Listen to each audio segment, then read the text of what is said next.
Bonjour, c'est Pauline Philibert-Digem, je suis coach professionnel certifié et je vous accompagne dans le développement de votre business. En bonus, je vous montre comment trouver simplement vos clients et communiquer efficacement sur LinkedIn. Bienvenue sur le podcast Bien dans mon business, votre dose hebdomadaire de bonne humeur, où chaque semaine, je vous donne les clés pour booster sereinement votre business, votre visibilité et surtout oser réaliser tous vos rêves. Vous êtes prêts ? C'est parti!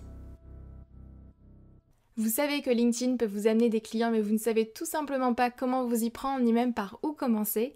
J'ai créé pour vous la roadmap LinkedIn qui est entièrement gratuite et qui vous retrace le plan exact pour attirer vos clients professionnels grâce à LinkedIn et en développant votre stratégie unique sans avoir à y passer des heures par jour. Donc cette roadmap est faite pour vous si aujourd'hui vous êtes entrepreneur et que vous vous adressez à une cible professionnelle, si vous dépendez encore beaucoup du bouche à oreille ou des recommandations, votre chiffre d'affaires est en dents de scie, vous avez des difficultés à vous vendre et du coup vous ne vivez pas pleinement de votre activité. Si vous êtes submergé d'informations techniques qui ne fonctionnent pas forcément pour vous et de toutes les stratégies qu'on peut trouver un peu partout, ou si vous recherchez simplement une stratégie qui est claire et une méthode éprouvée pour gagner en sérénité grâce à un flux stable de clients professionnels. Donc en soi, ce que vous allez apprendre dans ce guide, c'est simple, vous allez déjà voir pourquoi les techniques et les stratégies que vous avez déjà mises en place ne fonctionnent pas pour vous, et en particulier sur LinkedIn. Vous allez voir une approche qui va vous permettre de devenir visible et incontournable sur votre marché. Vous aurez un plan d'action clair en 6 étapes, 6 grandes étapes pour communiquer efficacement sur LinkedIn et trouver vos clients. Et enfin, les 4 erreurs à ne surtout pas faire, croyez-moi, si vous voulez des résultats rapidement.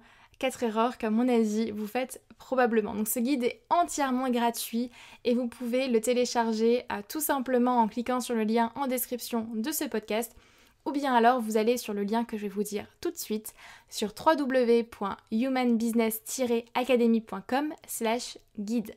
Donc je répète, www.humanbusiness-academy.com/guide. Mais c'est encore mieux si vous cliquez sur le lien en description de ce podcast.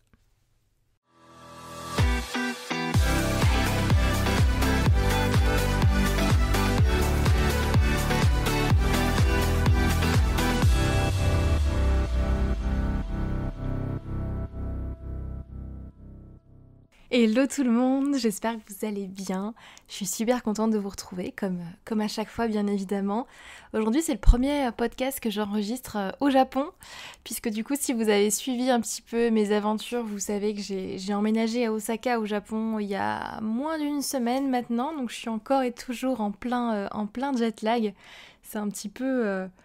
Bon, je vous avoue que c'est un petit peu difficile là de se mettre dans le bain et tout, mais ça va. Ça va, on y arrive. Et puis le Japon, c'est un pays qui me tient énormément à cœur puisque j'y avais déjà vécu par le passé à Tokyo. C'est un pays que j'adore et que j'affectionne tout particulièrement puisque j'ai commencé à apprendre le japonais, j'avais 13 ans, donc je parle effectivement bien japonais, en tout cas je me débrouille. Petite parenthèse pour vous partager un petit peu les coulisses de ma vie de digital nomade.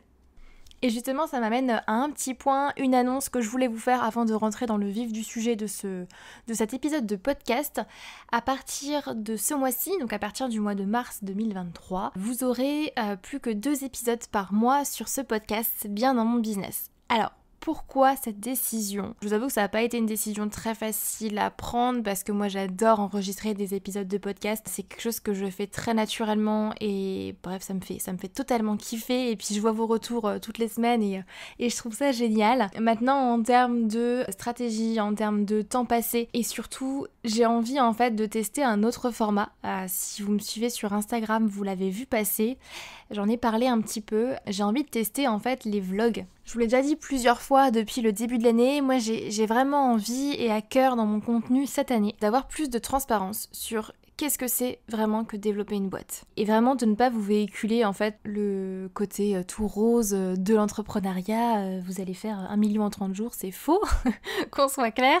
Bon je caricature un petit peu mais j'ai pas envie de vous véhiculer effectivement cette image-là de l'entrepreneuriat et puis j'ai vraiment envie de vous montrer en fait les coulisses de et ma vie de digital nomade et l'organisation avec mes entreprises, comment est-ce que je gère les rendez-vous avec l'équipe, comment est-ce que j'organise tout ça, et je sais que ça a été beaucoup demandé de la part de mes clients, de la part de mon audience. Donc j'ai décidé de relancer ma chaîne YouTube à partir du 14 mars.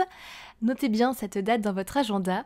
14 mars, du coup, le premier vlog au Japon qui sortira. J'ai commencé à enregistrer déjà pas mal de choses, donc je vais pas trop vous spoiler ici. Et c'est la raison en fait pour laquelle vous aurez plus que 2 épisodes de podcast par mois, puisque derrière en termes de création de contenu, vous le savez, ou pas, mais créer un podcast, ça demande énormément de temps, d'efforts derrière en termes de création de contenu, et même si j'adore ça, malheureusement je ne peux pas faire et 4 podcasts par mois et 2, 3, 4 vlogs par mois.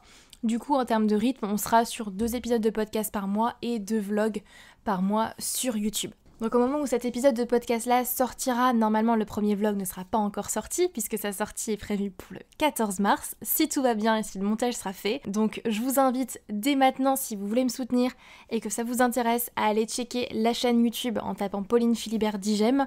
Allez vous abonner à la chaîne YouTube, ça me ferait très plaisir, et puis même si j'ai beau rabâcher partout que le nombre d'abonnés on s'en fiche, ça reste malheureusement pour certains un facteur de crédibilité, donc ça me ferait hyper plaisir que vous puissiez me mettre un petit pouce et aller vous abonner sur ma chaîne YouTube, et comme ça vous serez tenu au courant de la sortie du vlog, normalement le 14 mars. Et ce qui fait que vous aurez davantage de contenu plus spécifique sur ce podcast, plus stratégie et de retour d'expérience, mais très pointu, on va dire, sur un sujet bien précis. Et puis à côté, les vlogs qui vont vous partager les coulisses de l'entreprise. Comment est-ce que je gère mes boîtes, comment est-ce qu'on s'organise avec l'équipe, comment est-ce que je génère du chiffre d'affaires, enfin je vous partagerai tous les coulisses, les hauts comme les bas d'ailleurs. J'ai vraiment envie de partager aussi les mauvais moments parce qu'il y en a, et je pense que c'est dans ces moments-là en général qu'on apprend le plus, donc j'ai vraiment envie de vous partager justement ça. Donc je vais arrêter de blablater là-dessus justement, je vous laisserai vous abonner tout de suite à la chaîne YouTube ou juste après cet épisode, et puis on va attaquer avec l'épisode du jour, ma grande réflexion du moment. Il faut savoir que j'ai eu une hyper croissance ces 2 dernières années avec ma boîte, enfin même ces 3 dernières années, parce que ça a décollé très vite en fait. Dès le premier mois j'ai été rentable, dès le premier mois j'ai vécu en fait de mon business, j'arrivais à me verser un salaire correct. Et donc ça a été le cas, j'ai eu une croissance quand même très exponentielle 2020, 2021, 2022. Et c'est génial, j'en suis très contente. J'ai passé rapidement la barre des 10 000 euros de chiffre d'affaires par mois, des 100 000 euros par an, etc. J'ai fini l'année dernière à 400 000. Enfin bref, je vais pas vous partager mes chiffres. Je vous ai fait un topo sur mes chiffres fin décembre dans le podcast. Et j'ai envie de vous partager une réflexion que je me suis faite qui va faire beaucoup écho, je pense, à vous, que vous soyez en train de lancer votre boîte ou que vous soyez déjà en activité depuis plusieurs mois, plusieurs années. Ça va clairement vous parler. J'ai assisté à un atelier mi-février avec une petite dizaine d'entrepreneurs qui faisaient tous au grand minimum 100 000 euros de chiffre d'affaires. Certains étaient bien plus avancés que moi, d'autres un petit peu moins, enfin c'est pas forcément le sujet. Et en fait, en brainstormant tous ensemble, je me suis rendu compte d'une chose primordiale qu'on m'avait déjà dite mais que j'ai intégrée différemment et que je vais vous partager aujourd'hui. C'est tout simplement ce qui vous a amené ici ne vous mènera pas plus loin. Ce qui vous a permis de lancer votre business, de trouver vos premiers clients, de lancer la machine, de communiquer au début sur LinkedIn par exemple, mais de vous lancer ou de vous amener là où vous en êtes aujourd'hui sur votre chemin, peu importe où vous en êtes, ne vous mènera pas nécessairement plus loin. Parce que souvent on pense que dès qu'on se lance, super, on a réussi à faire du chiffre d'affaires, il suffit de faire constamment la même chose et puis ça ira, et il suffit de dupliquer en fait toutes les méthodes, ou pire encore de dupliquer toutes les méthodes que vous voyez sur internet. Non, pas du tout. Et même si une méthode marche à l'instant T, la manière dont vous la faites à l'instant T ne marchera peut-être pas forcément pour vous dans 6 mois. Et du coup, je me suis vraiment rendu compte que c'était tout à fait le cas en fait aujourd'hui dans ma boîte. Ce qui m'a menée ici ne me mènera pas forcément plus loin. Et il y a des choses qui m'ont permis justement de croître rapidement, d'avoir cette hyper croissance dont je vous parlais au tout début, de vivre très bien de mon business dès le premier mois et de doubler, tripler, quadrupler mon chiffre d'affaires mois après mois. Et j'en suis très contente. Mais aujourd'hui, ces mêmes stratégies-là ou ces mêmes croyances-là m'empêchent en fait d'avancer. Et j'ai envie vraiment de vous les partager, puisque je me suis fait une petite séance de brainstorming toute seule pour noter un petit peu tout ça, et puis voir comment déconstruire aussi ces croyances ou ces stratégies que j'ai pu utiliser. Ça, c'est ma casquette de coach, et j'ai vraiment envie de vous les partager, parce que je pense que ça peut largement faire écho chez vous. Peu importe votre avancée en business, que vous soyez au tout début, à la recherche de votre premier client, ou que vous ayez déjà fait votre premier million d'euros, je suis certaine que ça va vous parler. Et donc du coup, j'ai identifié 6 croyances et stratégies qui justement m'ont permis d'avancer rapidement vers mes premiers clients, mes premiers 10 000 euros par mois, comme je vous disais, 100 000, 300 000, etc. M'ont permis de structurer en fait ma boîte et de développer en fait l'entreprise rapidement et me permettre d'avoir ce que j'ai aujourd'hui aussi et de partir vivre à l'autre bout du monde, on va se le dire quand même, mais qui aujourd'hui font que mes entreprises, alors j'ai envie de dire stagnent, mais c'est pas le bon mot, parce que ça me plaît pas ce mot, stagne, mais heurte si vous voulez un palier. Alors j'en ai vécu plein déjà, des paliers, mais mine de rien, celui que je suis en train de vivre là actuellement est un petit peu plus dur à passer et il faut pousser un petit peu plus pour aller au prochain palier. La première chose que j'ai identifiée, c'est que moi je suis quelqu'un qui passe à l'action. Moi je suis quelqu'un, je me pose pas trop de questions en fait. Et dès le début, j'ai pas passé des semaines et des semaines à me poser des questions sur ma cible, sur mon offre, sur mon positionnement, à me demander si c'était assez bien, etc. En fait, j'y suis allée sans trop me poser de questions. J'y suis allée sans même trop d'attente, en fait, si vous voulez. Et je pense que c'est une de mes grandes forces, c'est que, j'y suis allée, je me pose pas de questions. Et je me suis dit, on s'occupera du reste plus tard, mais pour l'instant, je fonce, j'y vais en mode avion de chasse, je cible très précisément les personnes que je veux cibler, et puis j'y vais, je mitraille. Et en fait, ça, c'est ce qui a fait, clairement, que je ne suis pas restée à côté en train d'attendre ou de consommer du contenu gratuit pendant 6 mois, 1 an, 3 ans, à me demander mais comment est-ce que je vais faire pour développer mon business. En fait, je me suis absolument pas posé de questions, j'y vais. Je poste mon premier post LinkedIn, j'y vais. J'envoie mes premiers messages de prospection, j'y vais. Chez ma première masterclass, j'étais absolument pas à l'aise, j'y vais. Chez ma première vidéo sur les réseaux sociaux, j'étais pas du tout à l'aise. D'ailleurs, vous pouvez aller voir, je crois qu'elle est sur YouTube. Ça me fait bien rire aujourd'hui, mais elle est pourrie, elle est archi pourrie, mais j'y suis allée en fait. Et je pense que ça, c'est une de mes grandes forces, c'est que quand il y a quelque chose à mettre en place, j'y vais. On y va, je me pose pas de questions, et puis on verra plus tard. Et ça va vraiment avec cette croyance que faire vaut mieux que parfait. Tout n'a pas besoin d'être parfait pour le lancer, pour le faire. Le visuel de votre post n'est pas parfait, c'est pas grave, on y va. L'offre, elle n'est pas terminée, c'est pas grave, on la confronte au marché et on va l'améliorer en fonction des retours et des commentaires que vous allez avoir de prospects. Et c'est vraiment comme ça en fait que j'ai démarré et je suis certaine aujourd'hui avec le recul que c'est clairement ce qui m'a permis de justement avancer beaucoup plus rapidement que quelqu'un qui va se poser 36 000 questions une à une et rester bloqué un petit peu sur son chemin. Et encore une fois, c'est ok, tout le monde se pose 1001 questions et puis chacun développe son business autrement et comme il le souhaite d'ailleurs. Donc chacun a un parcours différent et je suis pas là du tout pour dire qu'il y a une méthode qui est mieux qu'une autre, juste pour vous partager un petit peu mes réflexions. Mais vraiment avec le recul, je pense que c'était une très grande force que j'ai, mais qui aujourd'hui, est pas forcément la meilleure des stratégies ou la meilleure des choses, parce qu'aujourd'hui j'ai pas forcément le même réseau, j'ai pas forcément la même visibilité. L'impact d'une erreur entre guillemets ou d'une mauvaise technique n'est pas la même, ce qui fait que je peux moins me permettre de faire quelque chose sans me poser de questions, parce que les impacts derrière vont être plus grands, vont toucher d'autres personnes. Si, admettons, je n'enregistre pas ce podcast à temps, Fanny de mon équipe va me taper sur les doigts parce que elle n'aura pas le temps d'enregistrer et de monter le podcast, par exemple. Ou, comme c'est arrivé aussi, il y a eu des petits couacs lors de certaines masterclass. Derrière, bien évidemment, ça peut générer de la frustration, du mécontentement, ce que je comprends tout à fait. Et donc c'est des petites choses parfois comme ça qui font que ça bloque et qui font que ça prend plus de temps et je heurte justement ce palier-là dont je vous parlais. Alors rien de grave non plus, mais je pense que j'ai passé cette période d'avion de chasse et que maintenant j'ai besoin de m'ancrer un petit peu plus tout en mitraillant, mais en mitraillant de façon peut-être plus ciblée, en étant davantage plus ancrée dans le sol. J'espère que cette stratégie-là ou que cette croyance-là en tout cas vous parle beaucoup aussi de votre côté. Et d'ailleurs sachez que si vous avez peur de vous lancer, ou si vous avez d'ailleurs quelconque peur, déjà c'est que vous êtes un être humain, donc bienvenue au club, bravo pour ça. Mais c'est tout à fait normal, c'est tout à fait ok. Là je vous parle de ça, mais bien évidemment j'avais d'autres peurs aussi que j'ai toujours. Ça reste humain, l'important c'est d'y aller en fait, c'est de foncer, de passer à l'action. Et il n'y a que en passant à l'action de toute façon qu'on obtient des résultats. Plus vous allez tourner en rond, plus vous allez vous poser des questions, moins ça va avancer, moins vous atteindrez vos objectifs, moins vous atteindrez aussi votre vie de rêve. Et ça, c'est un fait indéniable. Deuxième point que je voulais vous partager, c'est la stratégie du test and learn. De je teste, je lance un truc, et ensuite j'apprends. Ça va rejoindre un petit peu ce que je viens de vous dire, mais je l'ai mis en deuxième point parce que pour moi c'est complémentaire et un petit peu différent.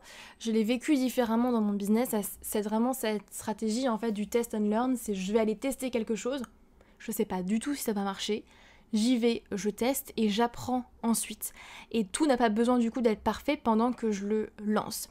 À titre d'exemple, moi j'ai beaucoup fonctionné en termes de bêta, de session bêta dans mon business. C'est-à-dire qu'avant de lancer une offre à proprement parler, j'ai souvent lancé des versions bêta en fait de mes accompagnements. Exemple avec la Human Business Academy, à l'époque ça s'appelait LinkedIn Booster, janvier 2021. Il y a un peu plus de 2 ans maintenant du coup, ça fait waouh, ça remonte quand même. J'ai l'impression que c'était hier et en même temps quand je me replonge je me dis waouh il s'est passé tellement de choses entre temps, c'est un truc de fou. Mais du coup ça m'est arrivé à plusieurs reprises de lancer en fait des versions bêta, des versions test, sans que en fait l'offre soit prête. À l'époque LinkedIn Booster c'était une version en live, je créais le programme en fait semaine après semaine avec les membres du groupe. J'avais moi ma trame et ma structure pédagogique que je voulais et ce que je voulais en fait transmettre. Je savais mon contenu, mais la forme en fait et la manière dont je le transmettais était vraiment en fonction des retours des personnes sur le moment, en fonction de ce que je pouvais observer, des questions que j'avais. Et j'ai construit en fait la Human Business Academy au fur et à mesure avec ce groupe-là, que je remercie au passage d'ailleurs de m'avoir fait confiance à ce moment-là, puisque c'était vraiment les précurseurs de la Human Business Academy. Et c'est une stratégie qui vous permet de gagner énormément de temps et surtout en fait de gagner des retours de la part de vos clients, des retours de la part de votre audience, d'apprendre en fait, c'est dans le titre tout simplement test and learn, de tester et d'apprendre pour optimiser ensuite derrière. Alors il ne s'agit pas juste de tester, il faut bien évidemment tester, checker vos KPI, vos indicateurs que vous aurez fixés en amont, regardez vous êtes dans le vert, dans l'orange, dans le rouge. Ok, qu'est-ce que je fais pour optimiser? Qu'est-ce que je fais pour rentrer dans un processus d'amélioration continue pour justement apprendre, en sortir quelque chose de ce test, de cette stratégie-là que j'ai lancée, pour améliorer ensuite le processus. Et en fait, je fonctionne énormément comme ça aujourd'hui dans ma boîte. Maintenant, comme je vous disais avant, je pense que ça a ses limites et que je peux pas forcément l'adapter à tout dans ma boîte. Parce qu'il y a des choses effectivement que je ne peux pas lancer tant qu'il n'y a pas un minimum de viabilité ou tant qu'il y a des choses bien évidemment derrière qui ont un plus grand impact si je le teste sans forcément que ce soit un minimum prêt. Troisième point, et là on va toucher une corde sensible chez moi, que je continue encore de déconstruire toujours et encore, c'est vraiment cette croyance de je peux tout faire moi-même. Peut-être que vous vous retrouvez là-dedans, n'hésitez pas à me le dire franchement et me dire si ça fait écho en vous, mais pendant longtemps, j'étais accrochée à cette croyance de je peux tout faire moi-même. C'est pas forcément je veux tout faire moi-même, mais c'est je suis capable de tout faire moi-même. Moi j'ai vraiment grandi avec cette croyance de si on veut on peut, je voulais, donc je pouvais. Et du coup je devais, ça s'était vraiment transformé en je dois en fait tout faire toute seule pour mériter mes résultats, pour aller plus loin. Sauf que bien évidemment ce n'est pas possible. Alors au début, encore une fois comme je vous le disais, ça a été un énorme plus parce que le je peux tout faire moi-même, ça fait que en fait j'ai testé plein de choses dont je ne pensais même pas en être capable. Je me suis lancée dans la publicité sur Facebook, je me suis formée, j'y suis allée. Juste avant, j'y connaissais absolument rien, mais j'y suis allée et je me suis dit j'en suis capable, je peux le faire, j'y vais encore une fois. Et c'est ce qui fait que ça a marché. Donc je suis hyper contente au final d'avoir cette croyance-là, parce qu'il n'y a pas que du négatif là-dedans, il y a vraiment du positif. Ça m'a permis encore une fois d'y aller, de mettre en action et de me dire j'y vais, je suis capable de tout en fait. je peux tout faire toute seule et j'y vais. Maintenant, deuxième revers de la médaille, puisqu'il y a toujours les deux côtés au final d'une même pièce. Le bon, on va dire, et le mauvais côté, même si j'aime pas trop ce terme-là, mais il y a toujours une dualité dans toute chose au final. Eh bien, il y a aussi un petit peu le revers de la médaille de cette croyance-là de je peux tout faire moi-même. Eh bien évidemment, ça a ses limites. Et peut-être que vous le vivez actuellement, que vous l'avez vécu. Moi, ça a été un grand challenge en 2022 et je vois que ça revient encore et encore de temps à autre. Donc, je me revois encore en train de retravailler cette croyance-là encore et encore. Mais je sais aujourd'hui que je ne peux pas tout faire toute seule. La preuve, l'année dernière, 2022, j'ai recruté 8 personnes. 8 personnes sur un an, dont 4 je crois en l'espace de 2 mois, il me semble, de mémoire, je ne sais plus. Il y a eu beaucoup de changements en fait, parce que j'avais pas le choix au final, puisque si je voulais atteindre effectivement les objectifs que je m'étais fixés, je ne peux pas tout faire toute seule. Malheureusement, je n'ai que 24 heures dans ma journée, et si je continuais à faire tout toute seule, j'allais droit vers le burn-out entrepreneurial, et c'était pas une solution très envisageable pour moi. Donc rappelez-vous une chose essentielle, oui, vous êtes capable de tout faire. Je pense que notre potentiel est beaucoup plus grand que ce qu'on pense. On est capable de faire beaucoup de choses, mais on ne peut pas tout faire en même temps. Et surtout, on ne peut pas faire tout seul. Les grandes entreprises que vous voyez aujourd'hui ne sont pas construites autour d'une seule et même personne. Il y a toujours d'autres personnes derrière. Je prends l'exemple de Walt Disney, par exemple.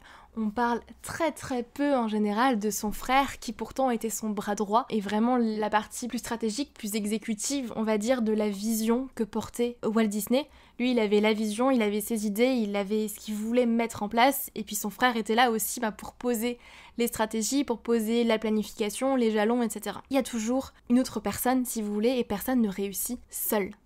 Et donc aujourd'hui, cette croyance-là, effectivement, peut limiter dans la croissance d'une entreprise. Et à un moment donné, vous êtes obligé de vous entourer d'une équipe, pas forcément d'une équipe de 10 personnes, tout le monde n'en a pas forcément envie. Mais si vous voulez aller plus loin, si en tout cas c'est dans votre vision, à un moment donné, il faut au moins peut-être recruter une assistante qui va vous accompagner. Et puis même cette croyance-là de je peux tout faire moi-même va peut-être même vous bloquer dans la création de partenariats. Parce que les partenariats sont aussi une source de croissance, sont pas forcément du coup liés à cette création d'équipe, mais des personnes qui peuvent vous apporter de la visibilité, etc. et qui sont là pour vous accompagner dans cette démarche-là. Quatrième stratégie que j'ai identifiée, qui justement m'a permis de me développer rapidement, mais qui aujourd'hui bloque, c'est de me concentrer uniquement sur la rentabilité à court terme. Alors, je m'explique. Quand je me suis lancée, bien évidemment, on se lance, on n'a pas forcément une vision sur 20 ans tout de suite. C'est normal. Je sais que je bassine mes clients avec la vision, mais vous n'avez pas besoin d'avoir une vision sur 20 ans au début. Se poser les bonnes questions, oui, c'est important d'y réfléchir, mais d'avoir quelque chose de clair, de bâti, de posé au tout début, non, parce que ça va évoluer. Et donc, ça peut être intéressant effectivement de se concentrer sur la rentabilité à court terme, parce que vous allez générer du chiffre. Hop, on va générer du chiffre rapidement pour lancer la machine, injecter du cash dans la machine et puis faire en sorte que ça se lance, qu'on y va, on démarre le moteur et puis après on accélère. Et une fois qu'on est sur l'autoroute, là, on peut réajuster certaines choses. Donc je suis hyper contente d'avoir réussi à penser comme ça. On va pas se mentir, quand j'ai démarré, j'avais pas forcément, pas du tout en fait, la même vision que j'ai aujourd'hui de mon business. Je ne savais pas du tout où ça allait me mener 3 ans après. En tout cas pour l'activité aujourd'hui, mais sinon ça fait quoi, depuis 2018 que j'entreprends. Un petit paquet d'années maintenant, mais je ne savais pas du tout où ça allait mener. Moi j'étais concentrée sur, la rentabilité à court terme. Moi il me faut tant et tant pour vivre chaque mois, c'est mon objectif. Aujourd'hui, je veux bien plus que survivre. Je veux vivre, en fait. Donc, ma vision a totalement changé, mes ambitions ont changé, et c'est ok, et c'est normal. Mais dans un premier temps, effectivement, quand on démarre, je pense que c'est une bonne chose de se concentrer justement sur la rentabilité à court terme. Et ensuite, plus on grandit, plus on voit que générer du chiffre d'affaires tous les mois, c'est une chose. Être constamment dans la course à je génère du nouveau chiffre d'affaires, je vais rechercher des clients, je vais passer du temps pour mes clients, je vais vendre mon temps. Vous voyez un petit peu le truc. Pour justement augmenter mon chiffre d'affaires, ça c'est une chose. Mais derrière, stabiliser sa boîte, apprendre à gérer sa trésorerie, c'est une autre histoire. Et je vais reprendre un petit peu ma métaphore de la voiture. Quand vous apprenez à conduire en voiture, apprendre à démarrer, apprendre l'embrayage et puis commencer à passer la première vitesse, la deuxième, c'est une chose, mais vous n'êtes pas encore dans l'idée de comment est-ce que je vais faire pour rouler sur l'autoroute. Normalement pas, en tout cas. Et après, vous stabilisez le truc. Après, vous apprenez d'autres choses et à gérer et à rouler sur l'autoroute. Je sais pas si ma métaphore, elle est très bien. Bon, j'espère que vous avez compris le truc. On repassera pour la métaphore. Avant-dernière croyance, et restez bien avec moi parce que du coup je viens de penser à un point que je vais vous mettre en bonus en numéro 7. Donc 5e point et 5e croyance qui justement m'a permis de me lancer et d'avoir de très bons résultats dès le début mais qui aujourd'hui me bloque, c'est que je dois tout savoir sur tout. C'était génial au début. Parce que ça m'a permis d'acquérir énormément de connaissances, de me former sur plein de sujets très pointus, d'améliorer en fait mes accompagnements, plein d'expertise en fait qu'aujourd'hui j'utilise dans mes accompagnements. Je vous donne un exemple très simple. Quand j'ai démarré la publicité sur Facebook, j'ai fait le choix de me former d'abord sur la pub Facebook pour comprendre comment ça marche et puis pour le faire moi-même avant de le déléguer. Aujourd'hui, j'ai des connaissances, alors peut-être pas forcément expertes là-dessus, c'est certain, mais des connaissances de base pour pouvoir à minima conseiller mes clients sur est-ce que tu te lances là-dedans ou pas et quels sont les retours que tu peux en tirer. Et en fait, j'ai fait le calcul il n'y a pas si longtemps que ça. Ces 3 dernières années, j'ai mis un investissement de plus de 100 000 €, oui, dans des accompagnements, des coachings, de la formation, dans moi en fait, tout simplement. J'ai investi plus de 100 000 € en moi. C'est beaucoup plus que les prestataires auxquels je fais appel, c'est beaucoup plus que les outils que j'utilise et honnêtement je suis très très fière de ce chiffre-là. Parce que le meilleur investissement que vous pouvez faire, c'est l'investissement que vous faites en vous, parce que ça, personne ne peut vous le reprendre. Les compétences que j'ai acquises ces 3 dernières années, tout ce sur quoi je me suis formée, tout ce que j'ai appris au final sur moi, sur mon fonctionnement et sur la manière dont j'ai envie de développer ma boîte, personne ne peut me le reprendre et c'est acquis. Et ça, c'est quelque chose qui m'a énormément aidée au début de me former, d'apprendre, de lire. Et je continue à le faire, bien évidemment. Mais aujourd'hui, avec le recul, je me dis que ça peut vite tomber un petit peu dans l'effet inverse de je dois tout savoir sur tout, mais du coup, j'ai un besoin de contrôle en fait sur tout et je n'arrive pas à m'entourer de personnes plus compétentes et à déléguer l'opérationnel dans ma boîte ou l'opérationnel de mes offres. Exemple, recruter d'autres coachs dans l'académie. Coucou Angélique, si tu passes par là, Angélique, dont je suis hyper fière de travailler avec elle au sein de la Human Business Academy puisqu'elle coach mes clients et j'adore travailler avec elle et les clients sont hyper contents donc c'est chouette. Mais ça, si j'étais restée un petit peu dans cette croyance de je dois tout savoir sur tout, jamais j'aurais sauté le pas, jamais j'aurais pris cette décision-là et c'est une décision qui aujourd'hui me permet de me libérer beaucoup plus de temps pour développer d'autres projets, me permet de moins me concentrer sur ma zone de génie, sur mon expertise et sur le développement et la structuration de la boîte qui est absolument nécessaire. Donc à un moment donné, ce sont des décisions qui sont nécessaires, je pense, pour passer justement ce prochain palier. Donc comme je vous disais, vraiment, je pense que c'est une croyance aussi qui peut bloquer pour passer au next step.